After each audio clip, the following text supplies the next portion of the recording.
ये UPSC prelims 2026 का question number 14 है। चलिए इसको सॉल्व करते हैं।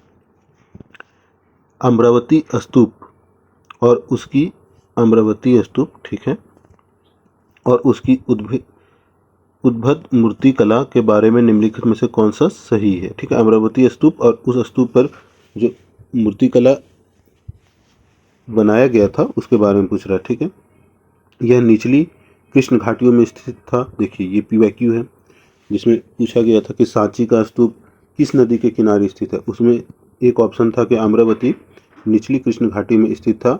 ये बात सही है, तो ये बात सही है कि अमरावती जो है आंध्र प्रदेश में है और निचली कृष्ण घाटी में स्थित था। ठीक है, दूसरा बोल रहा है भारत में आकार की दृष्टि से सांची स्तूप के बाद इसका ही स्थान था। देखिए ये गलत है।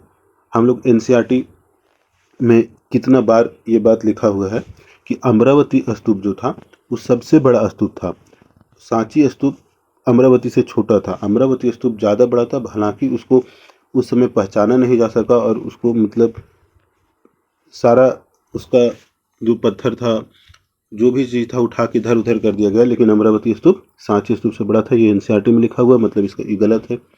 फिर तीसरा बोल रहा है कि अमरावती मूर्तिकला शैली का परवर्ती दक्षिण भारतीय मूर्तिकला पर, मतलब बाद के अमरावती मूर्तिकला का बाद के दक्षिण भारतीय मूर्तिकला पर गहरा प्रभाव पड़ा। तो देखिए गहरा प्रभाव पड़ा और उसकी रचनाओं को श्रीलंका और दक्षिण पूर्व एशिया ले जाया गया था। ये बात सही है।